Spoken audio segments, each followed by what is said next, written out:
We are starting a new series this month called The Genesis and the Authority of Prayer. By Genesis, I mean the beginning of prayer. We are starting a new series this month, The Genesis and the Authority of Prayer. But today, we will specifically talk about why prayer exists. Have you ever thought about why does prayer exist?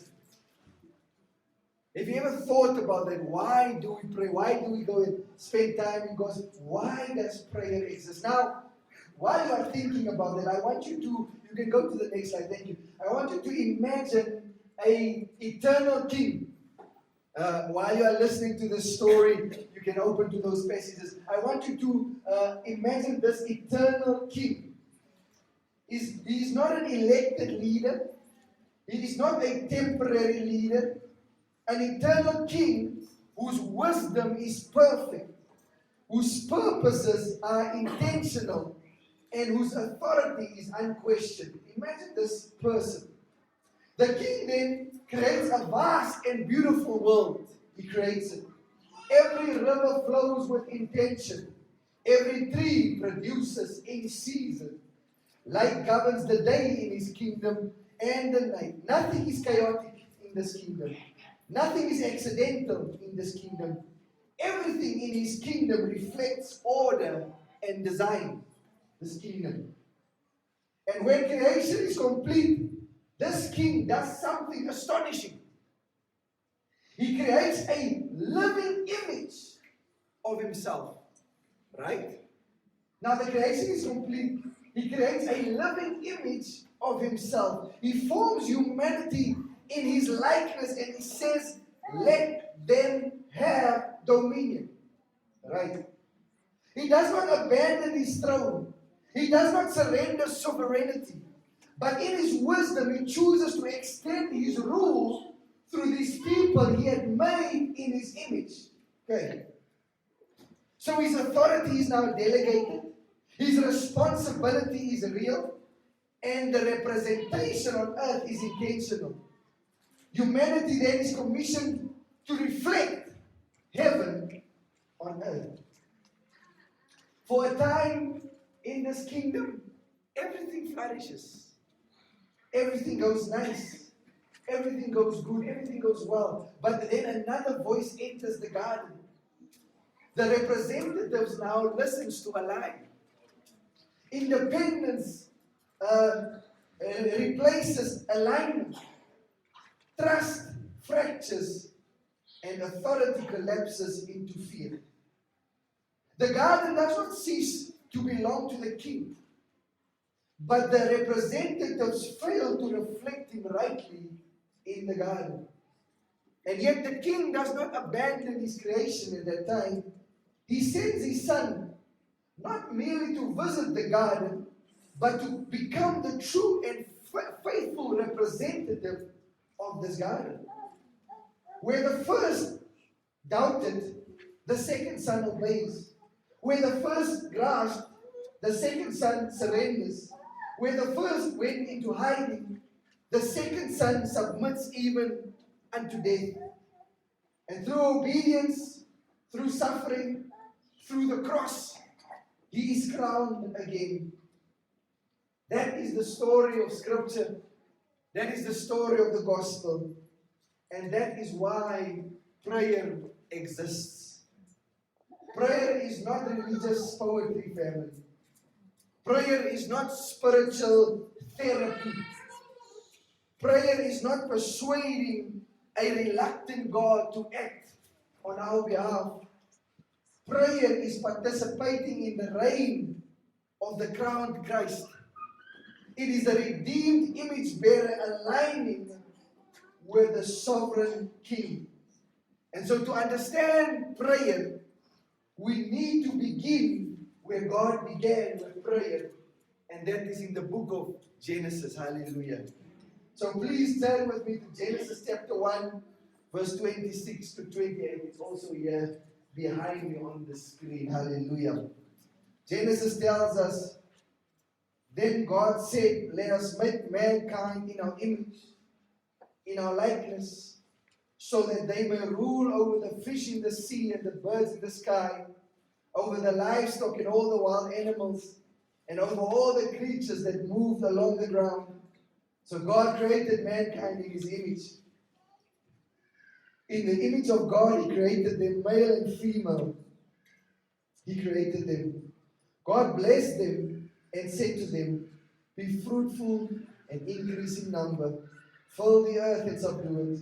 Rule over the fish in the sea, the birds in the sky, and over every living creature that moves on the ground." May God bless His word and write it on the tables of our hearts. The original mandate.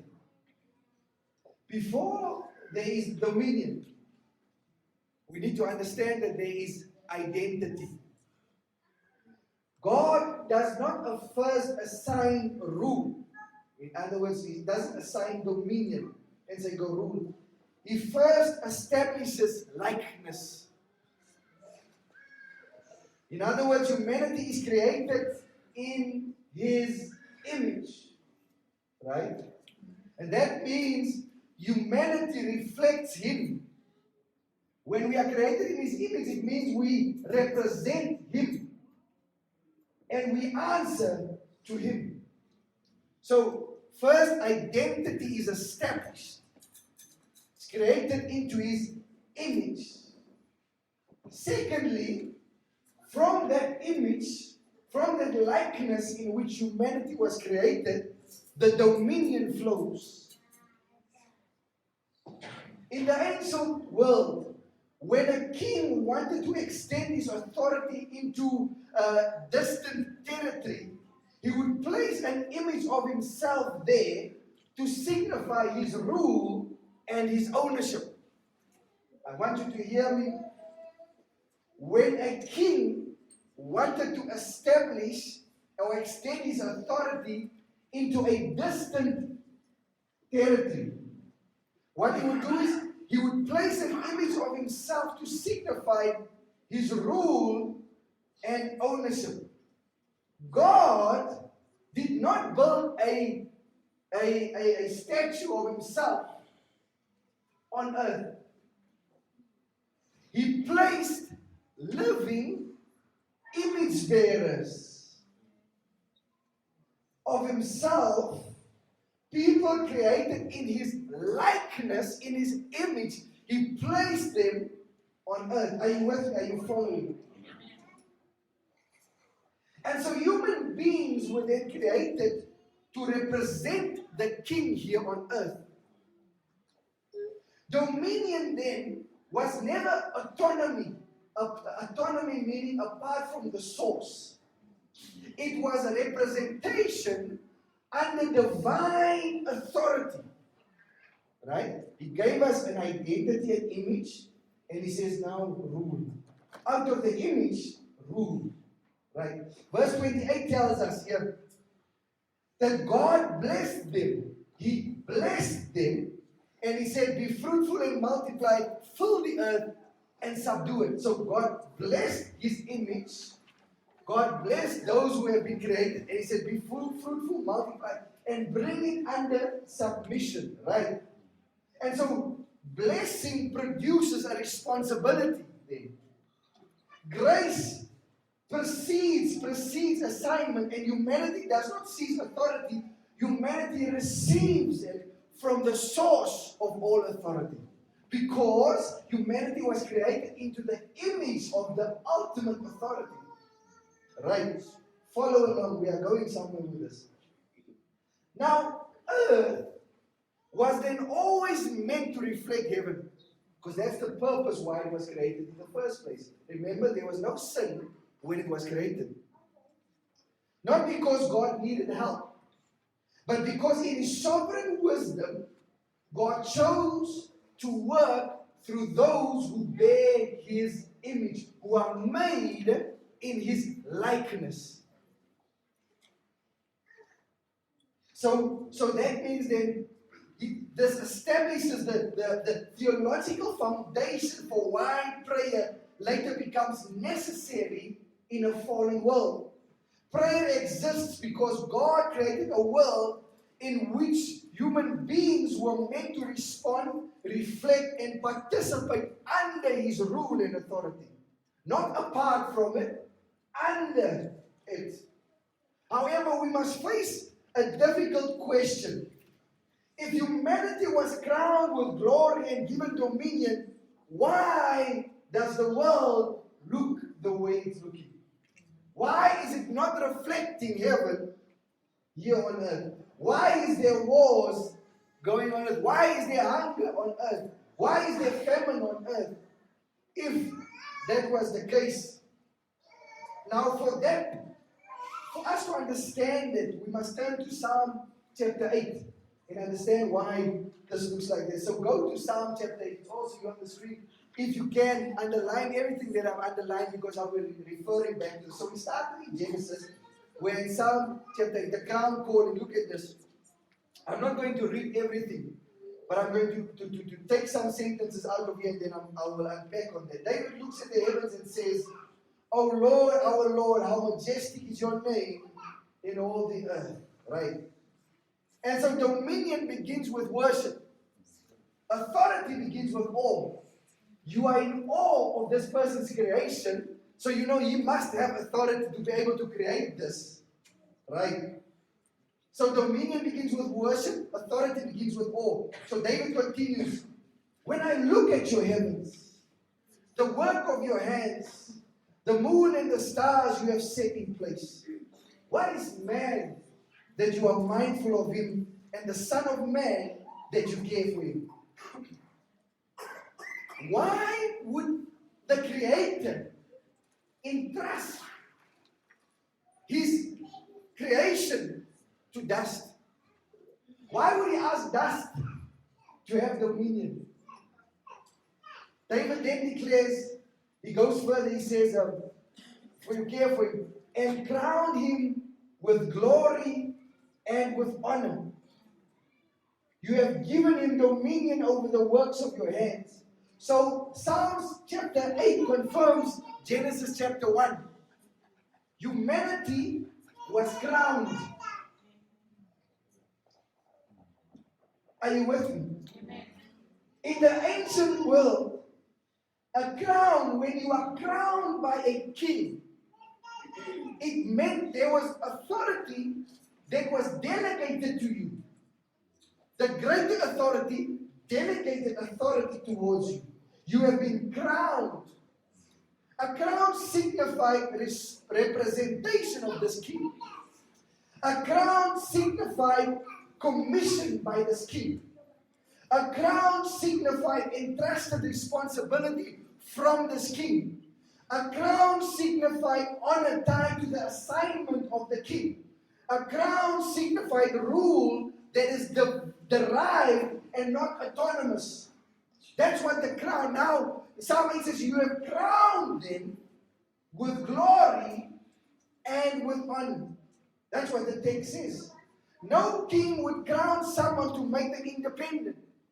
He crowned them to act on his behalf.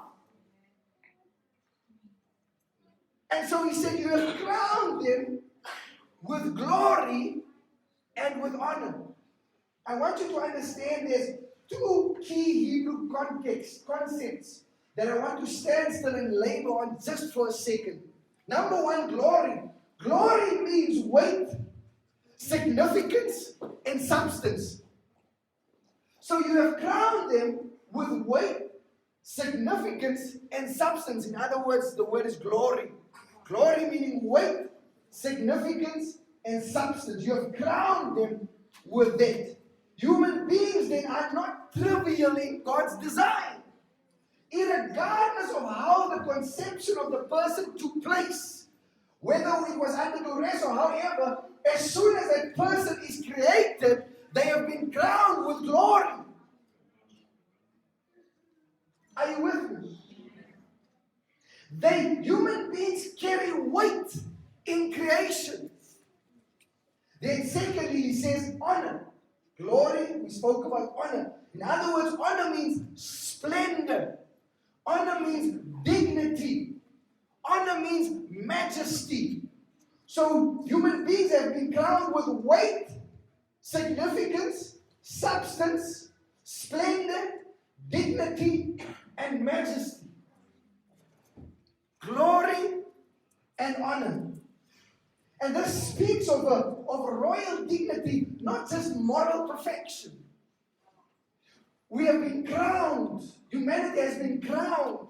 And so the crown in Psalm 8 is not about moral superiority. It is about representational dignity here on earth. In other words, we all have heard the term a dignitary. A dignitary is someone who holds significant positions either in government or society. And just by birth, we are already dignitaries. Crowned with glory, crowned with honor. Do you see the identity theme coming through here? Humanity was given this royal office from God. Humanity was designed for royal stewardship under God. It does not mean we are divine. It does not mean we are sovereign. It does not mean we are mini gods. It does not mean we can command heaven at God's will. What it does mean is we are entrusted with the authority of God. What it does mean is we are dignified in the view of God. What it does mean is we are commissioned by God. What it does mean is we are meant to reflect. It is our purpose. We are meant to reflect heaven on earth. We have been crowned in Genesis. And so the crown in Psalm chapter 8 is about vocation. Before it is about power. Vocation talks about purpose or job or career. Vocation before it is about power. Are you still with me? Now the conflict remains.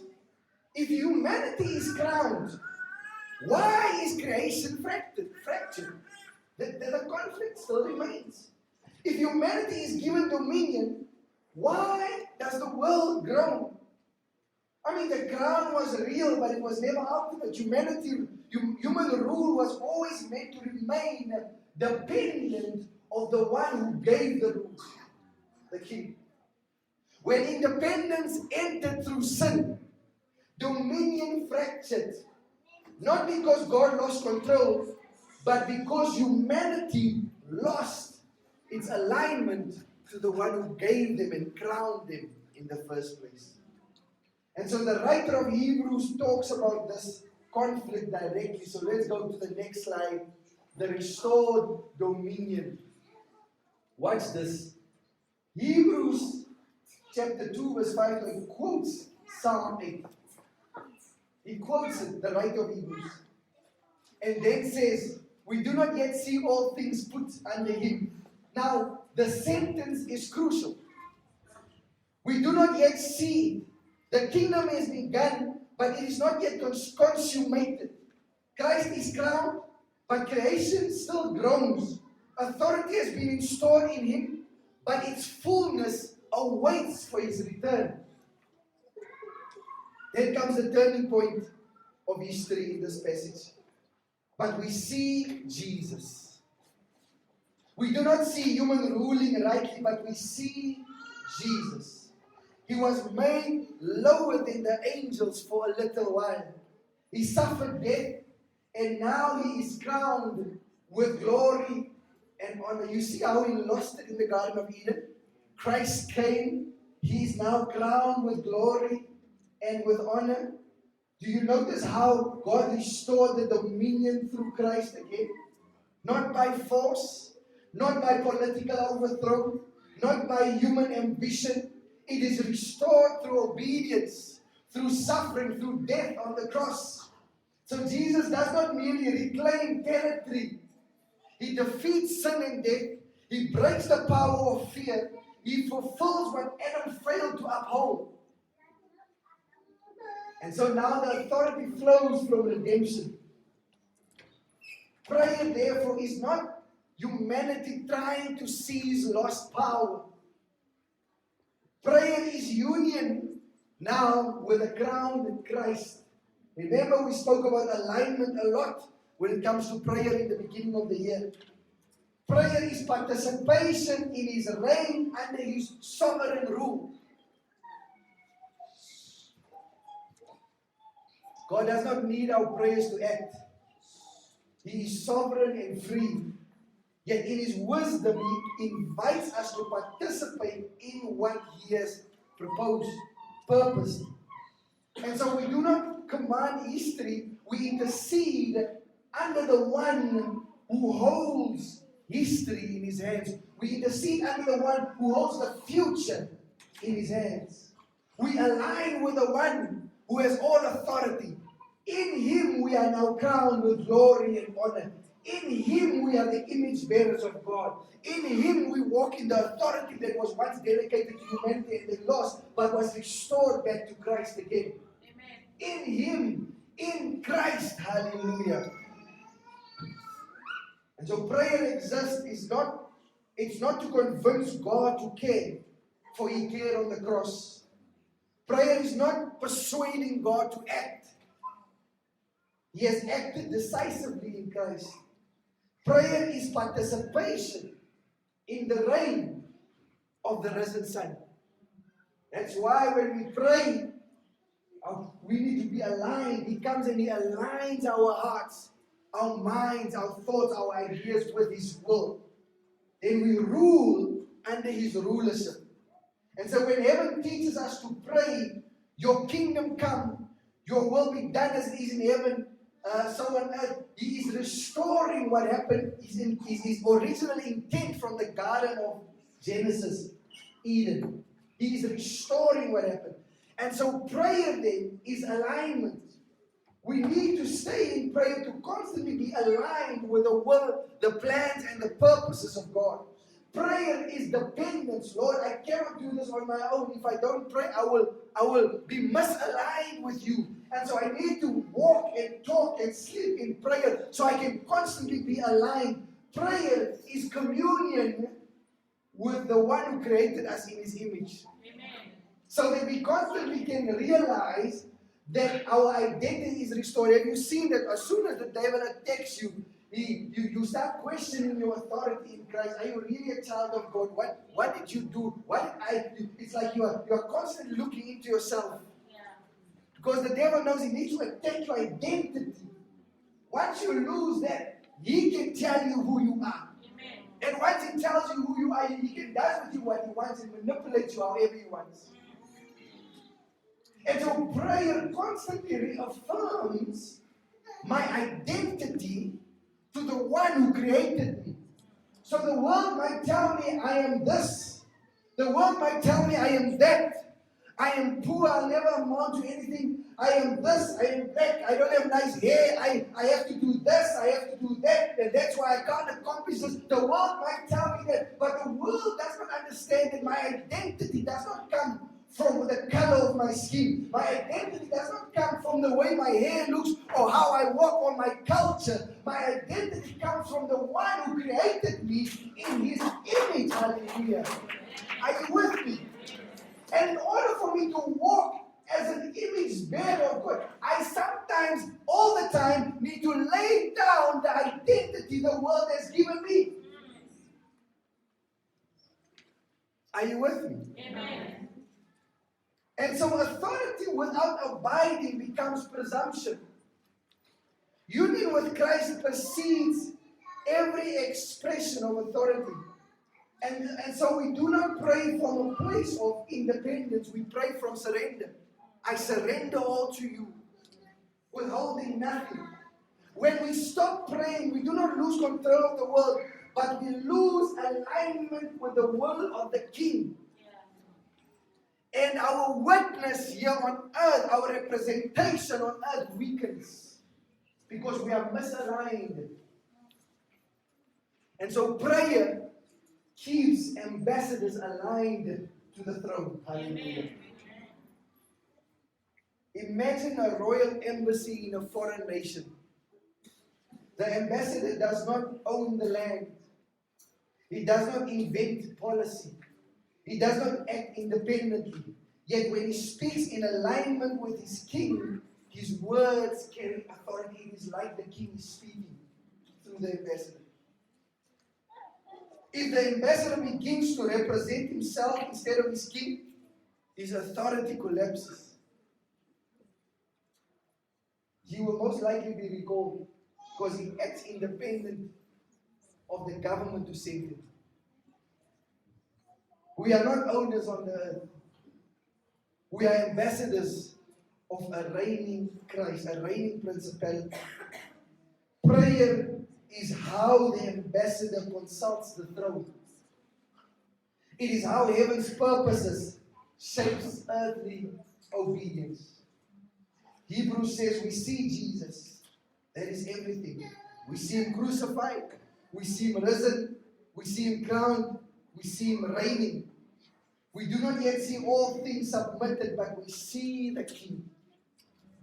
We pray not because we are powerful, but because he is. Amen.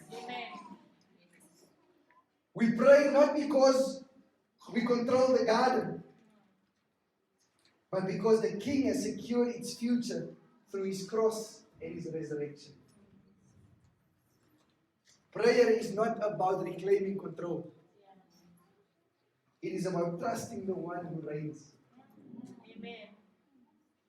So we pray, your kingdom come, your will be done on earth as it is in heaven.